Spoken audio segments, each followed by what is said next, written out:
नमस्कार मंडळी, 16 डिसेंबर 2024 वार सोमवार, मराठी महिना मार्गशीर्ष तिथी कृष्ण प्रतिपदा, नक्षत्र आद्रा आणि जगविख्यात तबलावादक झाकीर हुसेन यांना भावपूर्ण श्रद्धांजली। आणि महाराष्ट्रातील ब्रेकिंग झटपट बातम्यांमध्ये सर्वांचं मनापासून स्वागत आहे। आणि आजच्या दिवसभरातून सर्वात महत्त्वाची पहिली मोठी बातमी, तबला वादनाने प्रेक्षकांना मंत्रमुग्ध करणारा उत्साह हरवला। झाकीर हुसेन काळाच्या पडद्याआड अमेरिकेमध्ये घेतला शेवटचा श्वास। आणि यानंतर दिवसभरातून सर्वात महत्त्वाची दुसरी मोठी बातमी, न्यायाधीश धनंजय निकम यांचा अटकपूर्व जामीन अर्ज फेटाळला, लाच प्रकरणी गुन्हा केला दाखल। आणि राजकीय वर्तुळातून सर्वात महत्त्वाची मोठी बातमी, देवेंद्र फडणवीस यांच्या सरकारच्या मंत्रिमंडळ विस्तारात नागपूरमध्ये 33 कॅबिनेट मंत्र्यांनी तर 6 राज्यमंत्र्यांनी घेतली शपथ।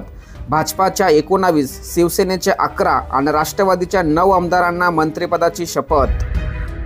आणि यानंतर एक मोठी बातमी, एकनाथ शिंदेंची मोठी खेळी, मंत्रिमंडळात 6 नव्या चेहऱ्यांना संधी, अब्दुल सत्तार, तानाजी सावंत, दीपक केसरकरांना डच्चू, संजय सिरसाट, भरत गोगावले कॅबिनेट मंत्री, योगेश कदम, आशिष जयस्वाल यांना राज्यमंत्रीपद। आणि यानंतर एक महत्त्वाची बातमी, ज्यांना मंत्रीपद तेही खुश, ज्यांची हेटाळणी त्यांनाही आनंद, नाराजांना लॉटरी लागणार। आज शपथविधी घेणाऱ्या मंत्र्यांना 2.5 वर्षाचा कार्यकाल, एकनाथ शिंदेंनी शपथपत्र लिहून घेतल्याची माहिती।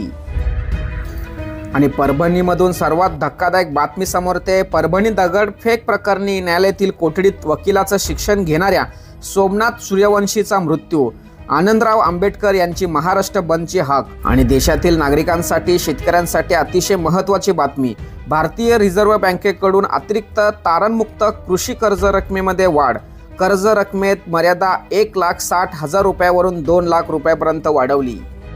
आणि बिहार राज्यामधून सर्वात महत्त्वाची बातमी समोर येते, बिहारमध्येही महिलांसाठी योजना, सत्तेत आल्यास दरमहा 2,500 रुपये देणार, तेजस्वी यादव यांची घोषणा। आणि यानंतर एक मोठी बातमी, कॉमेडियन सुनील पालच्या अपहरण प्रकरणातील मास्टरमाइंड अर्जुन कर्नालला बदलापूर पॅटर्न एन्काउंटर।